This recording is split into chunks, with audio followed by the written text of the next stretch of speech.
All right, so today we're going to talk about reactivity of amines, but before we do, I want to make a brief flow chart on how we can prepare amines. So we'll do a little bit of review before we get started on new material, and then we'll jump into the pod mid-lecture. So let's come up with a couple of different routes to make amines. The first route will be from an amide. Second route, we know we can go from a nitrile. Third route, we can go from deprotonated phthalimide.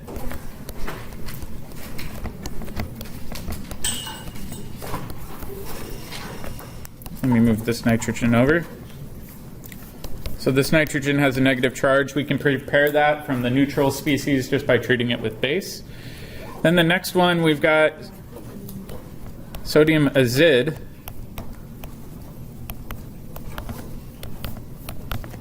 Where it's got a negative charge, positive charge, negative charge. And then the last one we talked about yesterday was just using ammonia. So all of these have nitrogen in them, but we're going to convert that nitrogen into a primary amine. So if we think about this, our primary amine will just be NH2. And let's make a flow chart.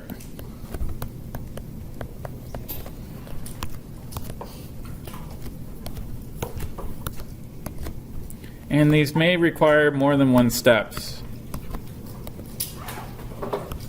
So what do we need to convert from an amide to a primary amine?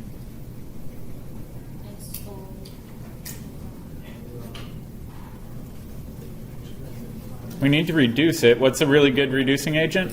LAH. So we can use LAH and water. This same reaction can be used to reduce nitriles.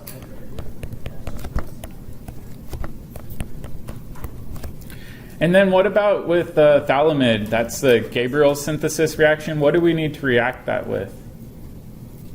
We've got a couple steps. What's the first step?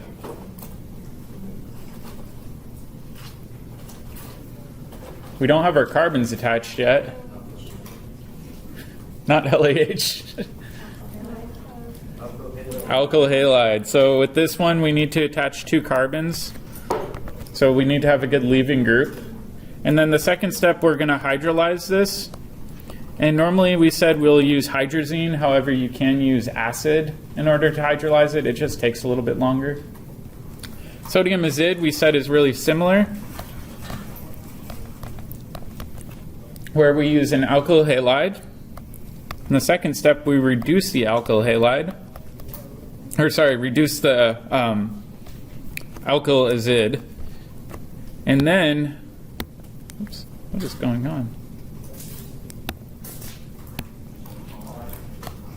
And then the third part is treating it with water. I don't know what's going on with this. Come on.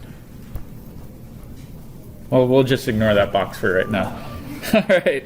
And then the one where we're starting with ammonia, how can we convert ammonia into this primary amine? Some sort of ketone. Yeah, in this case, we need an aldehyde, because if we look at this, we're attaching an amine, and we've got a hydrogen coming off this position. So if you remember from yesterday, we said retrosynthetically we cleave the carbon-nitrogen bond, and that used to be your carbon-oxygen double bond. So in this case, we need an aldehyde. We need catalytic acid. And then what was our special reducing agent? Yeah, sodium borohydride, NaBH3CN. That was our gentle reducing agent that won't reduce an aldehyde or a ketone, but it will produce or reduce an imine or an enamine. Yep. Oh, yes, you are correct. Thank you. I miscounted carbon. So with the nitrile one, let me actually clean this up. I had too many carbons, so we don't want to accidentally gain a carbon in that reaction. Good catch. All right, and we said that these methods are really good at producing primary amines. If we want to produce a secondary amine, why don't I just treat this with methyl iodide in order to get a new alkyl group installed? So let's say I want to... Yeah, exactly. So if I want to install another alkyl group, let's say I want to append this alkyl group onto the amine, I can't just react it with an alkyl halide because oftentimes that will overshoot and go directly to your quaternary ammonium salt. So what would be a workaround where we could install this R' alkyl group and get a secondary amine? What could we maybe do?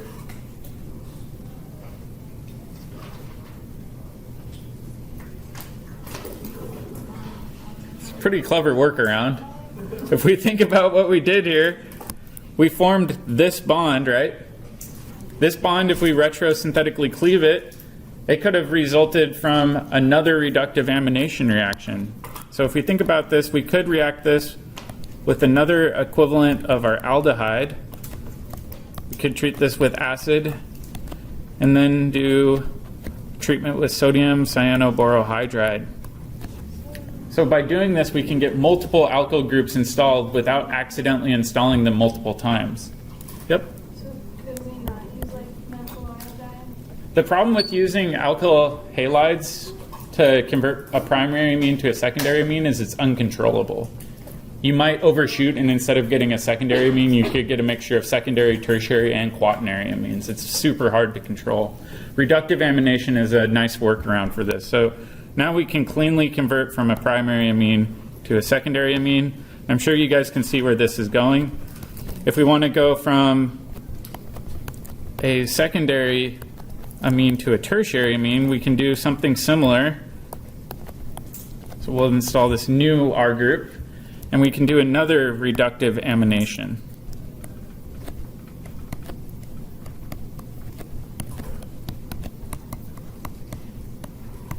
So we've got another equivalent of our aldehyde, and we're going to treat this with sodium cyanoborohydride. Sorry, I don't know why my surface is highlighting everything all of a sudden.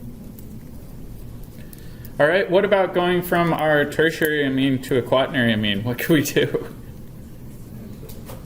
What's that? Keep doing it. In that case, we're actually kind of stuck. Can we can we have a tertiary amine act as a nucleophile and attack into an aldehyde? No, in fact, that was one reaction we said we couldn't do. We can use secondary amines and go through that enamine, but if we want to go from a tertiary amine to a quaternary ammonium salt, there's actually an easier way. In this last reaction, we can just react it with an alkyl halide because we don't run the risk of over-alkylating it. It can only do it once. And by doing this, we can get to our quaternary ammonium salt.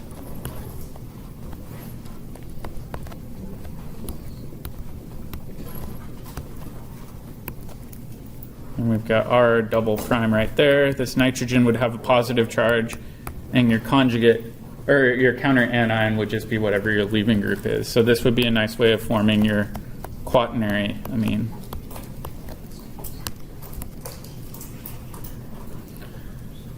So this would be a good thing to add into your flow chart. If you're still keeping track of your flow chart, just kind of have its own tree branch coming off of it that's focused on amines. Make sense? All right, so what we're going to do today is focus now on reactivity of amines. We've seen some of these reactions in lab before. So the problem of the day, you guys were making a diazonium salt. We did that in lab. And we'll come back to that in a few minutes here. But I did want to start with some basic reactions. All right, the first reaction that we're somewhat familiar with is acylation. This is a really important process in biochemistry. It controls DNA replication. However, we're not going to get into that. We're just going to focus on the basic organic chemistry. Let's say we take aniline and we want to convert this into an acyl group. What reagent or reagents could we use?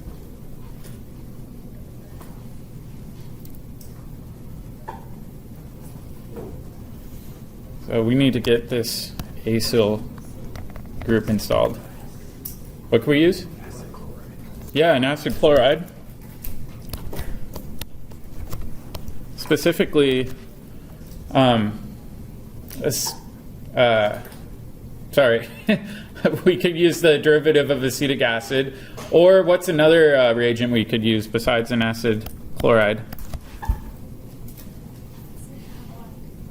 Anhydride, right? So if we wanted to use an anhydride for this step, that would also work. Acylation of pharmaceutical drugs is really common, primarily because this allows drugs to cross the blood-brain barrier easier. Have you guys heard of the blood-brain barrier? It's a membrane that's physically in your brain that keeps basically blood in your brain separate from blood in the rest of your body, and getting a compound across that barrier is really tricky, but acylation is a common strategy. So if you think of aspirin has an acyl group on there. That acyl group is essential for crossing the blood-brain barrier. Salicylic acid will not cross the blood-brain barrier. So it's an important feature in a lot of pharmaceuticals. Let's take a look at the utility of this reaction.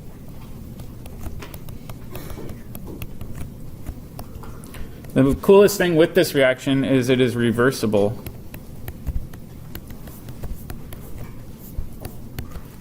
So this means it can be used as a directing group.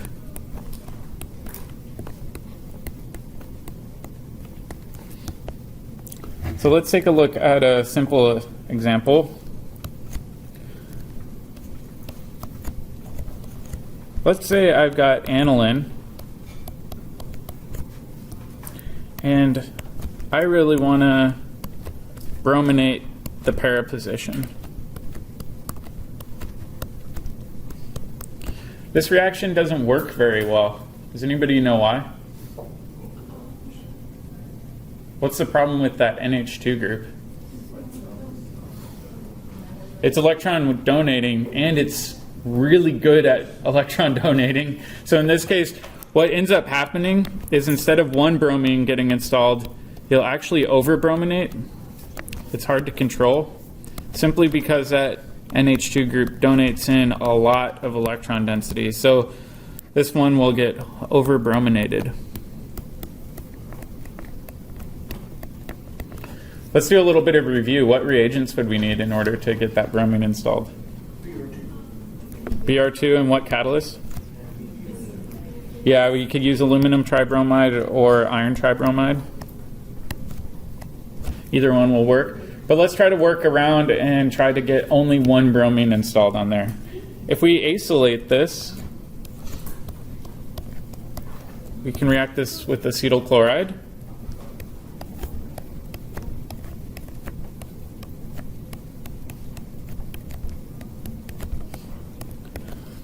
Now we've changed what was a strong activator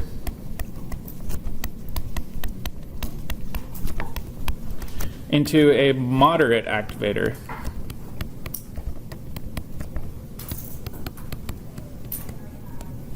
Why is this one a moderate activator and not a strong activator?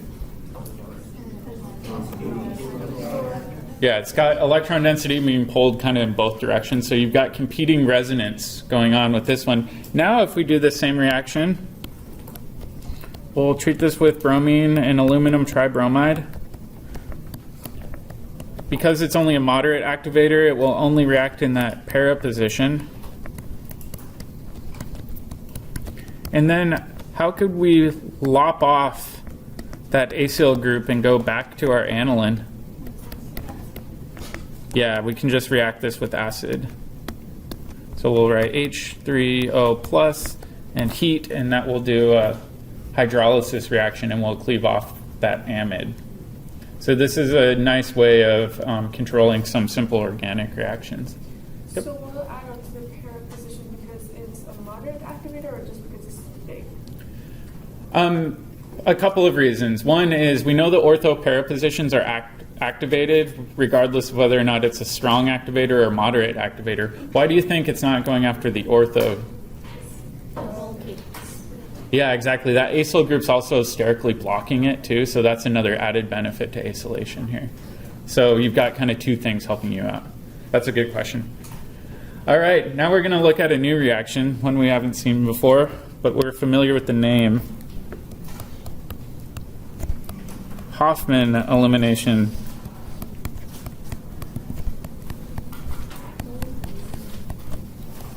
When you guys think of Hofmann elimination, what do you think of? Less substituted alkene, right? So when we talked about elimination reactions in first term, we said there's a Zaitsev product and then your Hofmann product. The Hofmann product's always your less substituted alkene. This is another variant of that chemistry. But let's take a look at some simple comparisons. Let's say we've got that secondary alcohol and we want to convert this to an alkene. What would be a simple way of doing this? Just heat it up, right? Heat it up with acid. So we'll say H3O plus and heat. That will drive this off. So simple elimination chemistry. Then the question is, well, can we do this with amines? Because we know amines behave somewhat similarly to alcohols. However, in order to do this, we must turn this nitrogen into a better leaving group. It doesn't like to fall off on its own. So this must be turned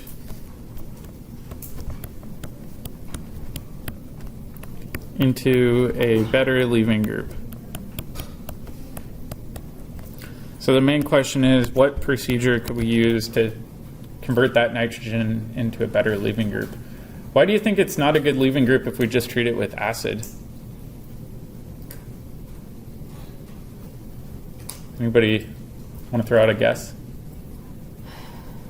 Which one's more basic, the nitrogen or the oxygen? We think about lone pairs on the oxygen versus the lone pair. The nitrogen's way more basic, right? So if we think about electronegativity, the oxygen's much more electronegative. It's going to hold on to its lone pairs a lot more tightly, where with nitrogen, those lone pairs can act as a base, and it's much more stable when it's protonated. It's not going to fall off on its own. So what we need to do is trick this nitrogen into acting as a leaving group. The way we do this with Hofmann elimination is we just over-alkylate it on purpose.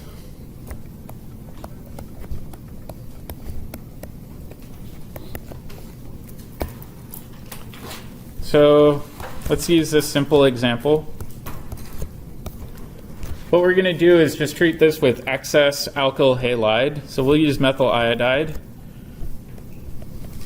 We'll be extra careful in the hood to avoid getting cancer. And then we'll exhaustively alkylate this, right?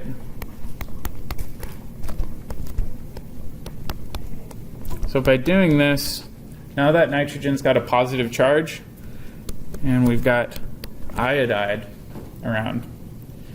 The next reagent's a little bit unusual, and we're not going to go too much into the mechanism, but what we're going to do is treat this with silver oxide. So specifically silver 1 oxide. What the silver does in this case is it will react with the iodide that's floating around in solution and precipitate out. So what will occur is you'll form silver 1 salts.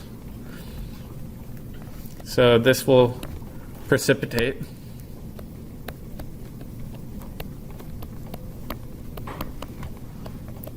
Out of solution, which leaves you with your regular amine, your quaternary ammonium salt, I should say. And it forms hydroxide during this reaction. We have to change that counter anion from iodide to hydroxide in order to get this elimination to occur. Now, if we think about it, we've got beta protons to our leaving group, right? So we've got our alpha position here, we've got our beta position here. This hydroxide will grab that beta proton, clamp down, and kick off our nitrogen as a leaving group. And this will occur through an E2 mechanism. So that beta proton that you pick has to be anti-coplanar to your leaving group. It can't be in any other orientation. When we do this, we get our alkene, and then we get this neutral leaving group, and we reform some water in this reaction as well. But this is kind of a variant on that E2 reaction that we covered first term. So now let's take a look at regiochemistry.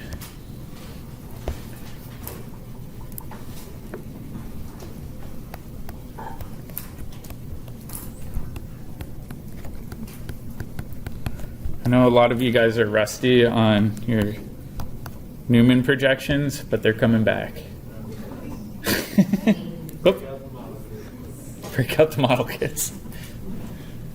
All right, let's take a look at this compound.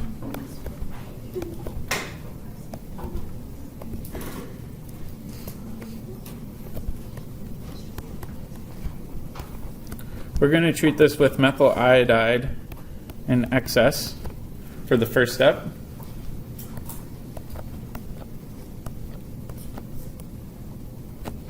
So now we've got NMe3 plus, and we've got I minus floating around. And now what we want to do is do the Hofmann elimination. So we're going to treat this with silver iodide, or sorry, silver oxide. That will swap out our iodide salt. And now we'll have hydroxide floating around. So I'll do minus AgI solid down in brackets. Now the question is, what beta proton are we going to pick, right? If we think about the beta protons, we've got a handful of them to choose from. So let's draw these out. The first beta proton that we have is represented as a wedge, and I'll draw that using red. The second one could be a dash in that same beta position. And then if we look at the other beta protons, we don't really need to worry about them being dashes or wedges because the methyl group is spinning around. And actually, sorry, I'm going to color code these as blue.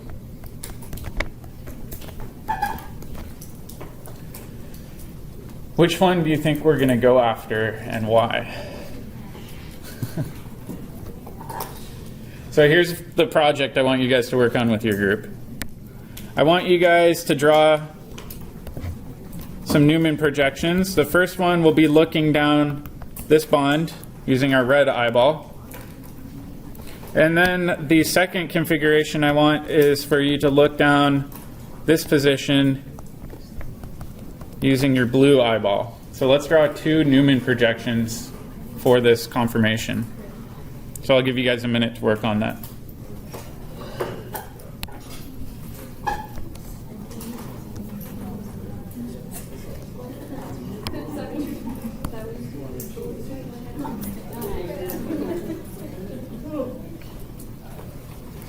I'll put some eyelashes on here. There we go. Oops. Oh no. I should have gone into art, not chemistry, probably.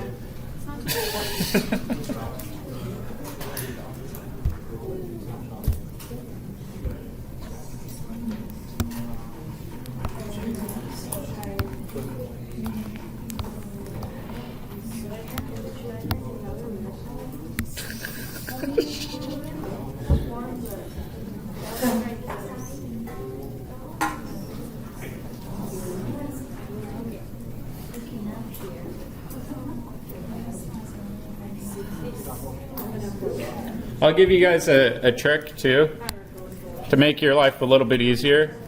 We've got this big group. Sorry. goodness.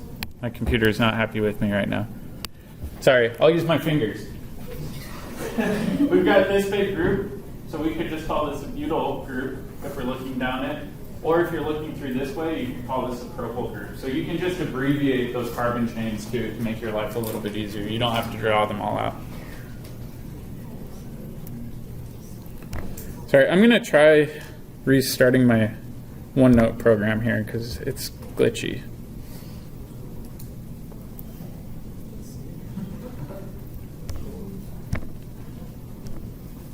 There we go.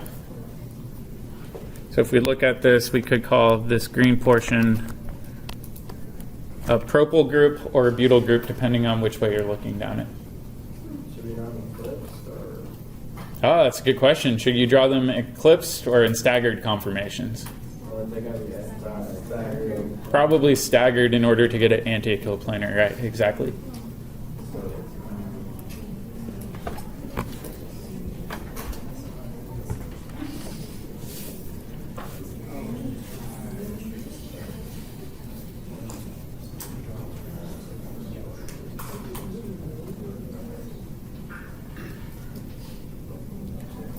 How many of you guys think you got the Newman projections nailed? A few people?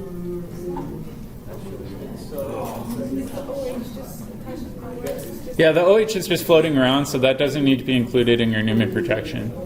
What we're trying to do is find a beta position that's anti to that leaving group.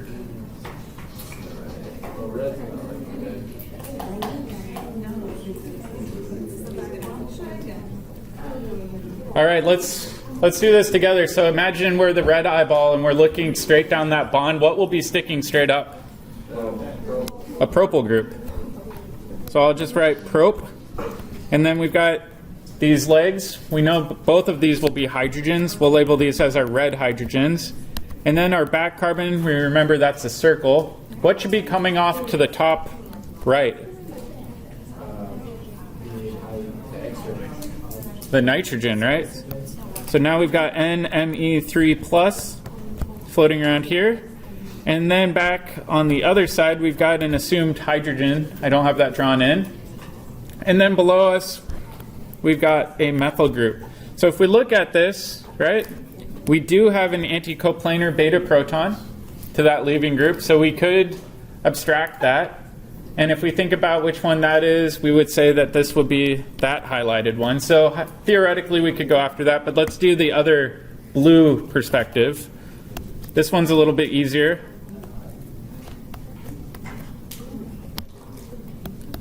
The blue one, we've got all three hydrogens. It doesn't really matter the orientation. And then we'll do our back carbon with the circle. To the right, we'll have that assumed hydrogen. To the left, we'll have this trimethylamine. And then down below, we're just going to have a butyl group. All right, so we could look at this and we could say, well, there's also this anticoplanar beta proton, and it doesn't really matter which one we pick here. I'll just highlight that one. All right, which one do you think is going to be more accessible, the red one or the blue one?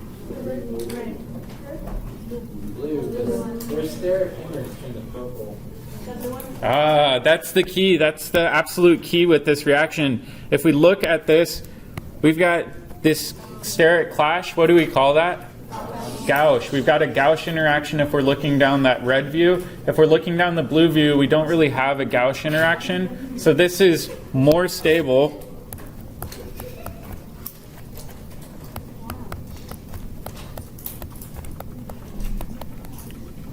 Meaning there's no Gauche interactions at all. So now let's finish our mechanism up here. We know that this hydroxide, let me actually move this over a little bit so we're not as cramped.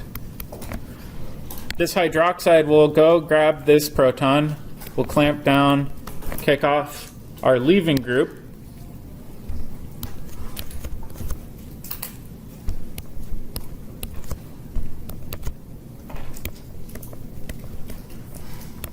And if we think about this, this is our Hofmann product, right? It's our less substituted alkene. The way we rationalize that is by doing Newman projections. So you don't have to remember anything new or fancy. Just remember that Hofmann elimination always gives you the Hofmann product. You don't always have to go and draw out the full Newman projection. However, if there's more complicated stereochemistry, the Newman projection will really help you in terms of identifying the absolute stereochemistry of your product. Does that make sense? All right, so let's make a couple notes on the Hofmann reaction. So the Hofmann elimination product is kinetically favored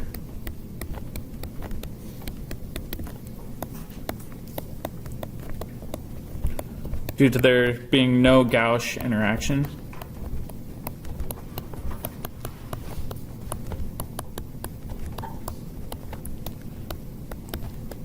But it forms the less stable alkene.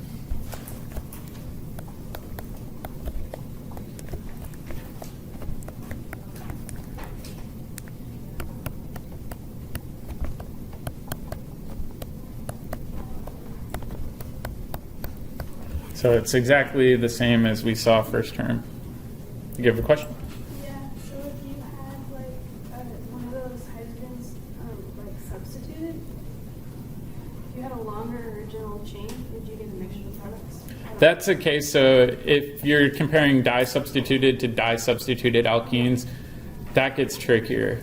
And that's the case where you may want to draw out the full Newman projection and then go into finer detail about steric clashes and things like that. But in general, you'll get a mixture. Yeah. All right, let's do a little bit of practice.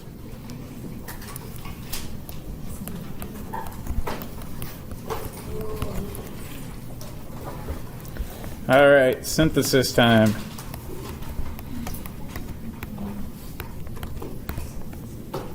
We've got this alkyl halide. What I want us to do is to convert this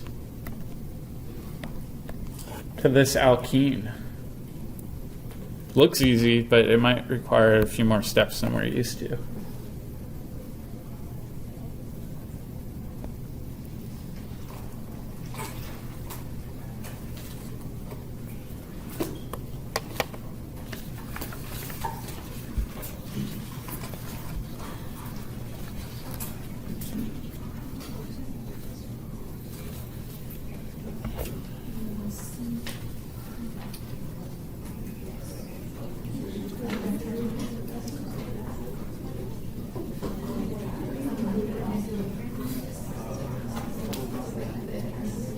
Yep.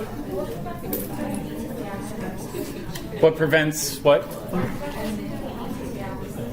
If we look at our carbons, we gained a carbon. Right? So if we tried to throw a strong, bulky base at this, or even just a strong base, we would have one less carbon than we need. Yep. If you use like an alkyne.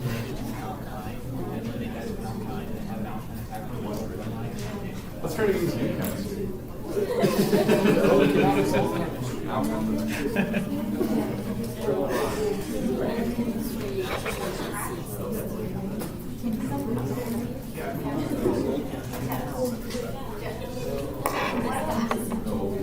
What about acetone? What about acetone? That's a good question.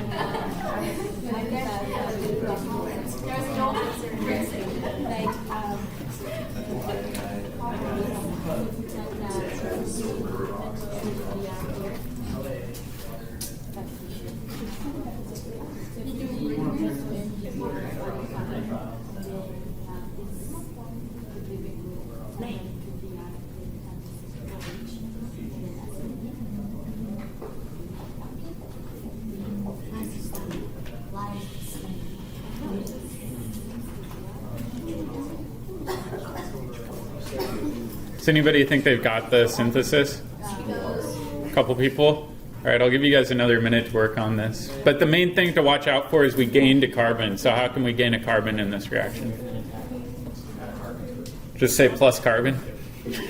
Just grab that bottle of carbon off the shelf and sprinkle it in.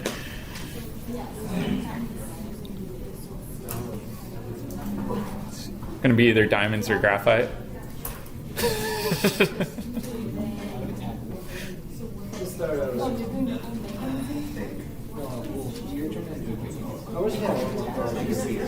Now one more carbon.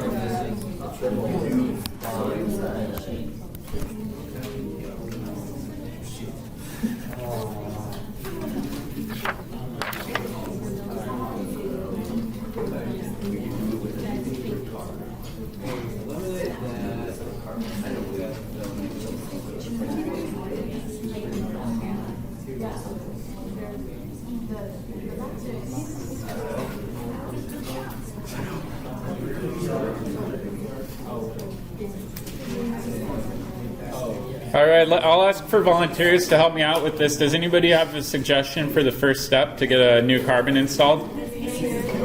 What was it? NaCN. All right, I buy that.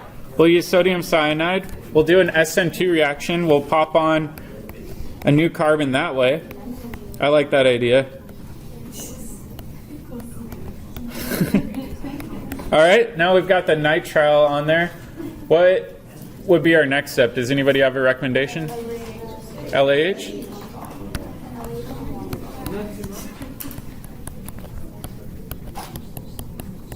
All right, so we've got lithium aluminum hydride and water. We know that will reduce that all the way to the primary amine. All right, so we've got our 4 carbons, and then what reagents do we need in order to go from that primary amine all the way to our alkene? Yeah, the methyl iodide in excess. That's step 1. We're going to do over-alkylation. Step 2, what was that salt that we needed to swap out that iodide for hydroxide? Yeah, silver oxide.